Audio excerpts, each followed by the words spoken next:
Hey everybody, I'm Amber J. Adams, and thank you so much for tuning in for this episode of the Fab Life Project show.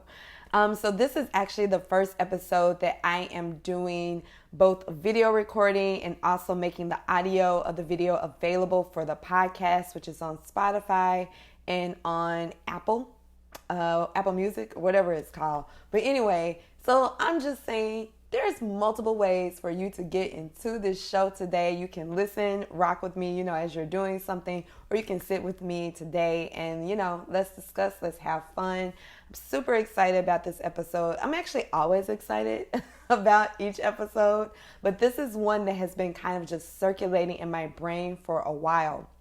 So, title of today's episode, Millennials, there is no blueprint. And let me talk a little bit about what exactly that means. So I have been having conversations with my friends. I've actually been having conversations with my friends for years about how much things have changed for our generation.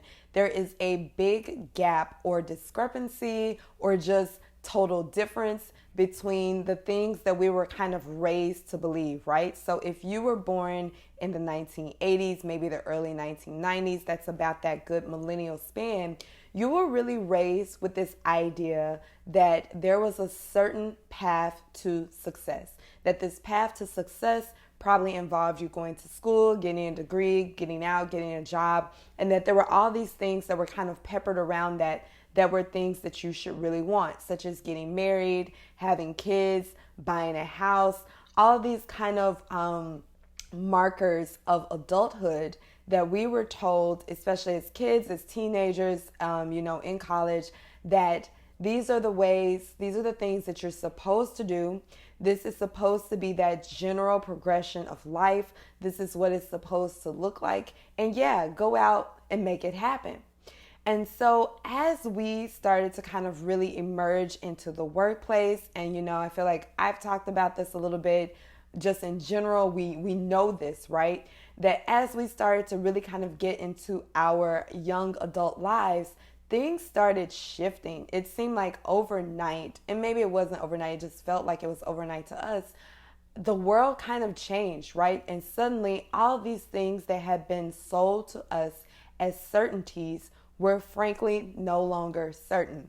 I know that, thinking about my personal story, when I was in my early 20s, honey, I was struggling, okay? I was struggling career-wise, struggling to figure out that, is this all there is to life? Is this what adulthood is really about? Just struggling in so many different areas. And as I got older, one of the things that kind of became apparent to me and became apparent to, friends, and as I can tell through the conversations I've been having, and I would love to hear what you're thinking about.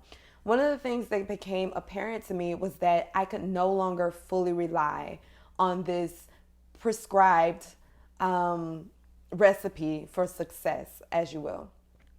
And so as I started to get older and go from, being in my 20s and to getting into my 30s, it was suddenly really apparent that there was no blueprint, that the blueprint that we thought that we had no longer was applicable, but also that this was just kind of wide open space, right? It was wide open space. So I think that, from a generational perspective, we kind of did a couple of things. I think you have a lot of people who fall into that camp where they still got some pieces of what they were told they were supposed to get, right? Like they still got the marriage, or they got the house, and maybe there's the kid, but then there's like some funkiness with the career stuff, or just a general feeling of, is this all there is? Is this exactly what I'm supposed to be doing? And then you have people who kind of fall into this other camp of, life didn't turn out the way that they thought that it would.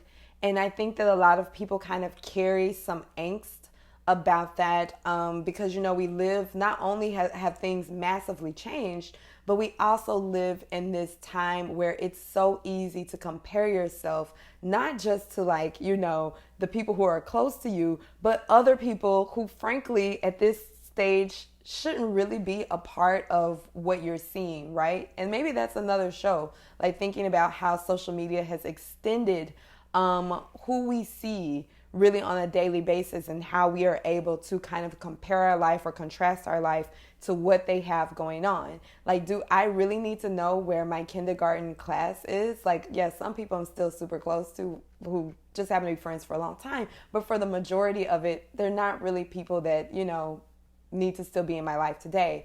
But because we're so flooded with everyone's life, as we're going through this stage of kind of confusion, it makes it easy to compare and to kind of feel like you don't have it all together, when the truth is things just aren't all together as a whole.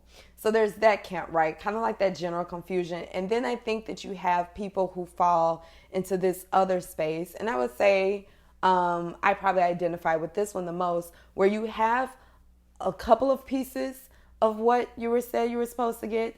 Then there's other pieces that it doesn't quite seem as if it's ever, you don't know when it's really going to come into focus, because there are more things that you can't really control.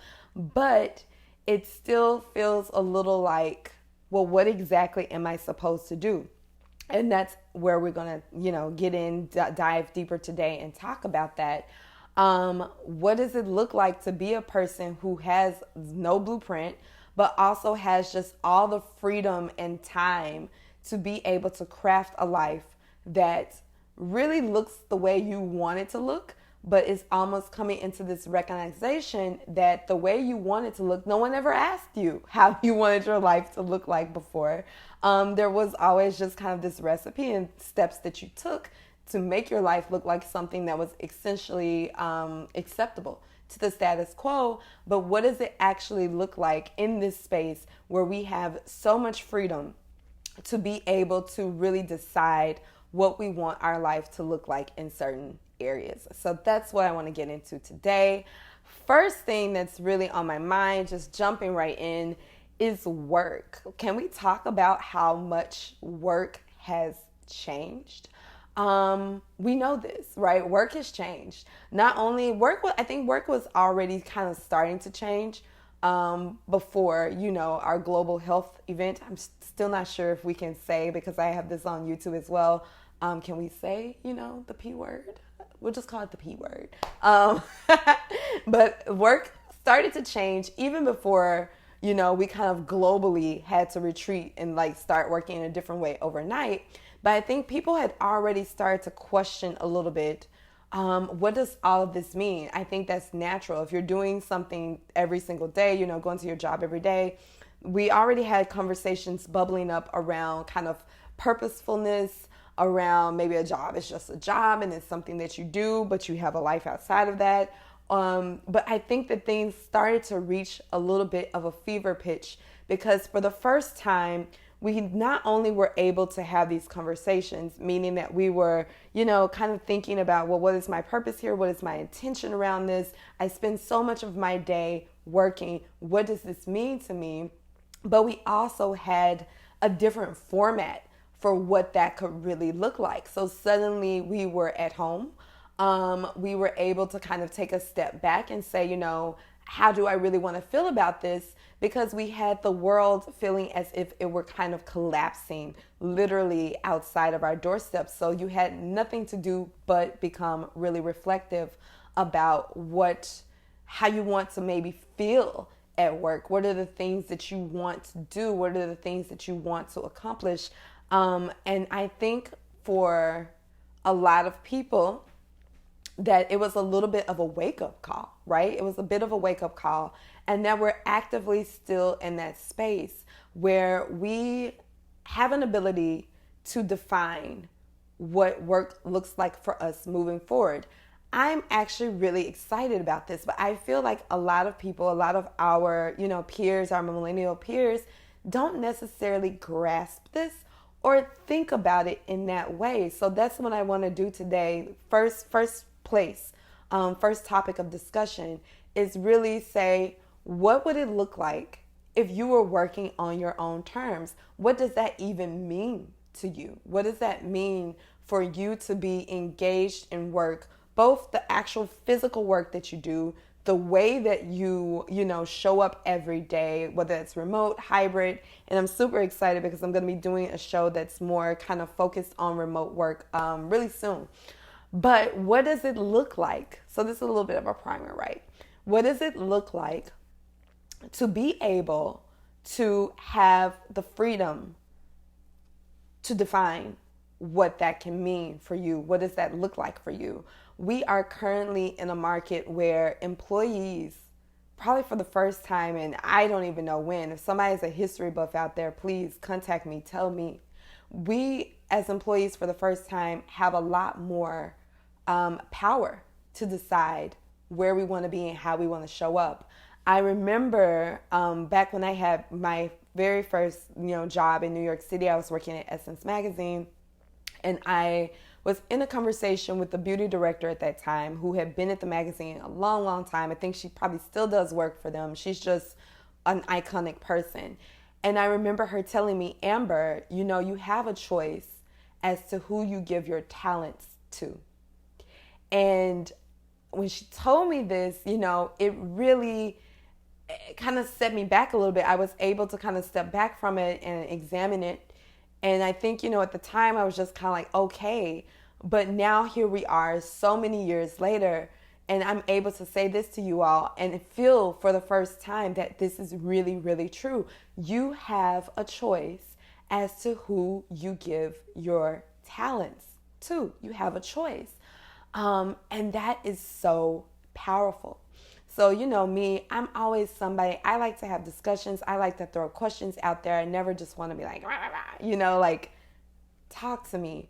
What would it look like if you were working on your own terms? If you took a step back and you evaluated what you're doing today versus maybe what you want to do tomorrow, or even how you want to feel, what does that look like for you? How does it, what comes up when I ask that question? So crazy, right? There's no blueprint anymore. You get to define it for yourself. Pretty cool. Next area that has been on my mind, and this is the area, when I'm saying that I'm having these conversations with my friends, this is a place where we have been conversating, and where I would love to conversate with you all. Life, right? So life feels like a big blanket category. But so many things are different now than what we were told that they would be. So this is another big place where we have arrived. And yet again, there's not only is there not a blueprint, we're kind of actively remaking this space day to day. So when I talk about life, the things that I'm thinking about are really kind of our relationships and how we relate to the world, how we relate to each other, but also the fact that there's a lot more freedom in those spaces. So I've never been one, and all the time that I've been a blogger, writer, et cetera, I've never really gotten into relationships as a subject matter. Maybe because, one, I think, there's some vulnerability there for me, or that has to come up. Like, you have to be kind of vulnerable to talk about this stuff. You just do. And as, I've expressed, if you hear a previous episode, my Word of the Year episode, vulnerability really wasn't always my thing. This is something that I'm actively working on. And I think that this is probably a space for all of us, because when we talk about there not being a blueprint anymore, and the fact that you now have more freedom to really design your life and think about it how you want it to play out, or what you want to go for anyway, there's a big piece of that requires a certain level of vulnerability as well. So in thinking about life and how life has changed, I think when I was a kid, me personally, I never was that kid who kind of sat back and thought, well, by this age, I'll be married, or I'll have kids, or whatever. I was kind of always kind of playing adventure. Like, that was the games that I really liked to play. But I think for many of our peers, people are kind of rattled in this area, right? Because dating, and I don't have a time machine, so I can't go back and ask, a few of previous generations, was dating as hard as it is now? Does it feel as hard? But I think that previous generations just frankly did not have the options that we have. There was a certain level of expectation. You just kind of frankly met it. And where we are today is there is a flood of options.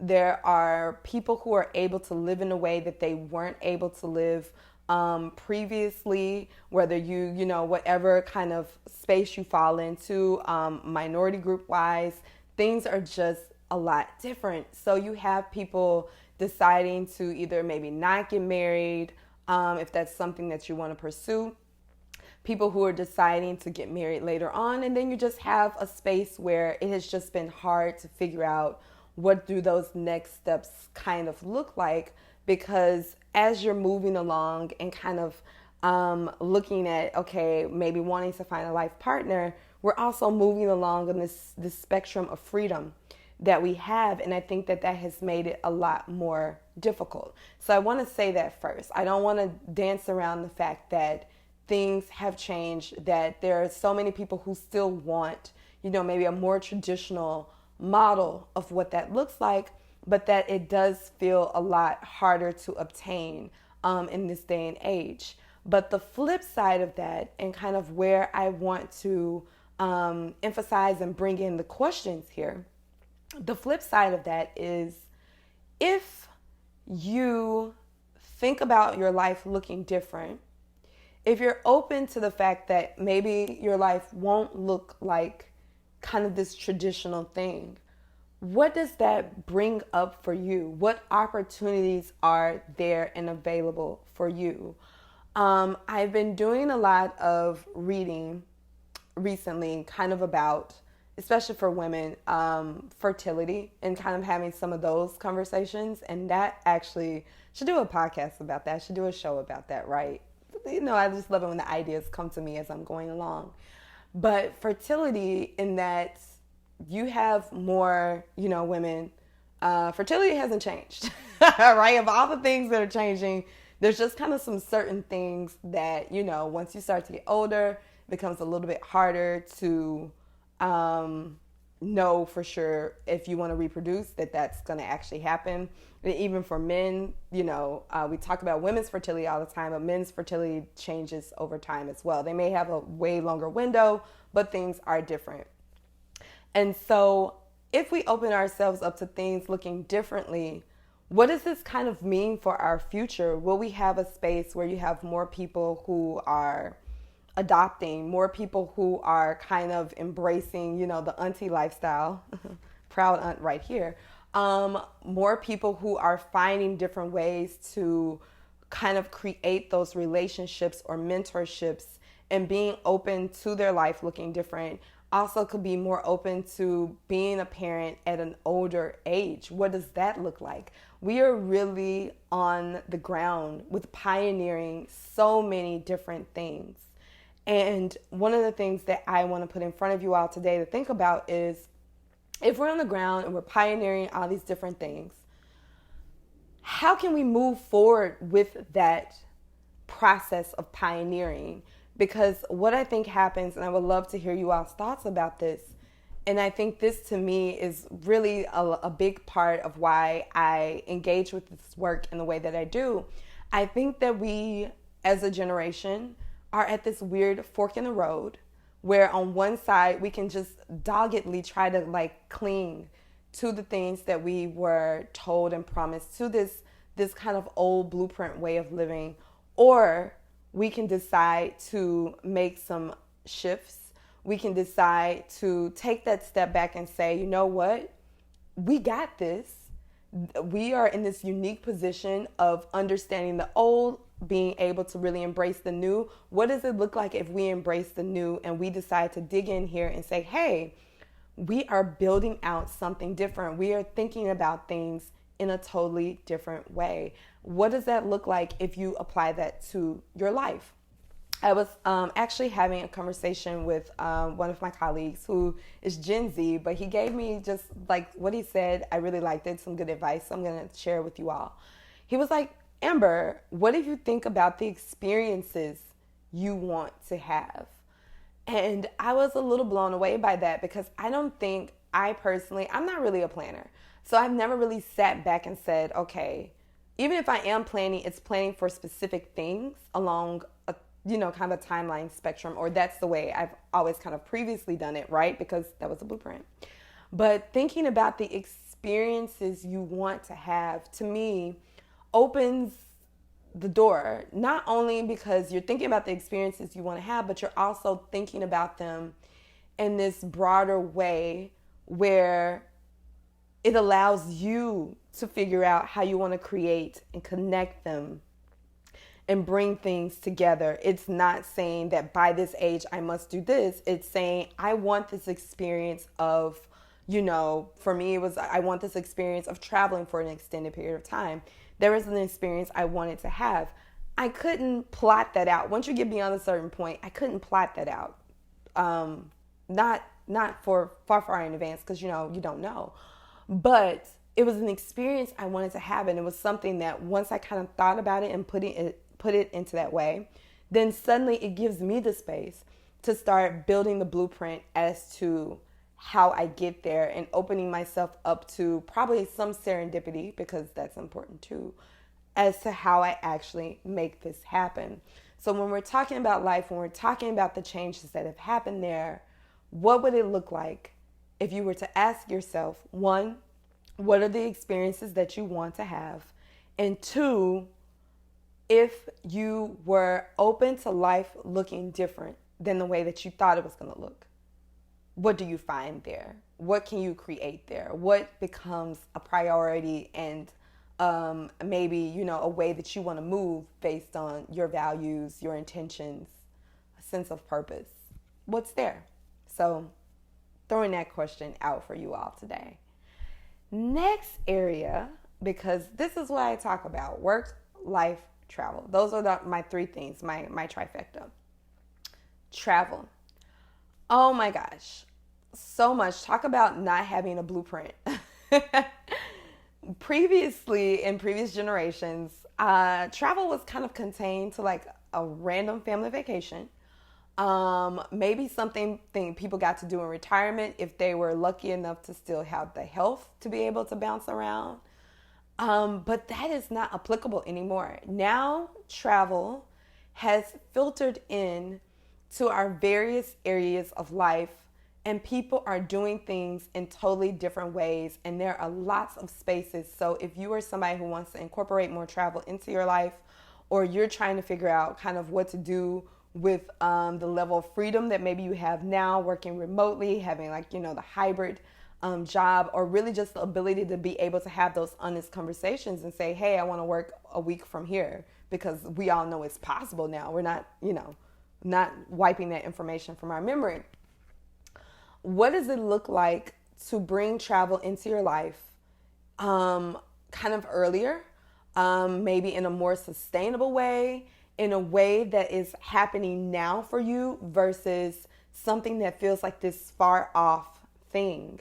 What does it look like to incorporate it into your life and kind of building this as a pillar for you, but not only building it as a pillar for you, but recognizing that there's just another layer to this of so many ways that we can make this happen, right? I actually feel like there should almost be a part 2 to this episode, because I feel like I'm asking you, these questions. I want you to go and kind of reflect on them, think about them. But I almost feel like the part 2 to this episode, for me, is probably really bringing people onto the show. I'm actually excited to do that. We'll be doing that soon, and talking about how people are building their blueprints, how they are, approaching the Fab Life project, their Fab Life project, right? Because it's individual. And thinking through and being inspired by people who are taking on these challenges and saying that, you know what, there is nothing but opportunity for us. That's really how I want to kind of end this. There's nothing but opportunity for us. And sometimes I think that opportunity, when you have so much freedom, it's almost overwhelming. There's the next, that's the episode, right? That it can be so overwhelming to think, man, I could go do this, or maybe I do this. I don't have this responsibility. I have this responsibility, but I want it to look different. Overwhelming. But I think, and I'm going to leave you all with this thought, that if you step back and you kind of go in values first, a sense of integrity first, thoughts of intention first, and you create the space to sit with yourself, because that's something else too. There's no blueprint, so you've got to think about it. But we live in a culture, in a time and place where we are encouraged to be busy, busy, busy 24/7. But I'm going to challenge you. This is my challenge for you all, and I would love for you to tell me how you did this. Take 10 minutes. We're going to start with 10 minutes. Take 10 minutes today. Maybe it's 10 minutes tomorrow, in the morning, in the evening, whatever time is your time to kind of unwind, or we're saying you're going to make time to unwind. Think about these things.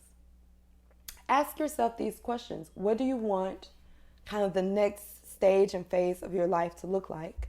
What does your personal blueprint look like? If you're creating this for yourself, what does it look like when you are now in space to create something totally different, totally unique, very beautiful for your life?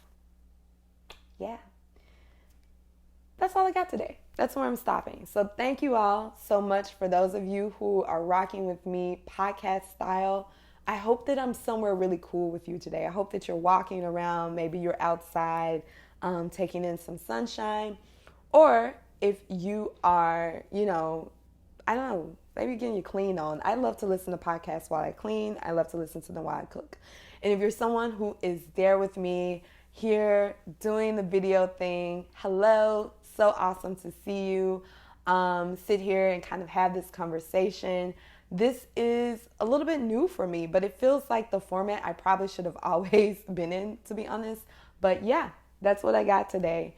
Would love to hear from you. Millennials, remember, there is no blueprint. This is your life. Go create it. Do what you want to do. Have a fabulous day, and I will rock with you next time. Peace.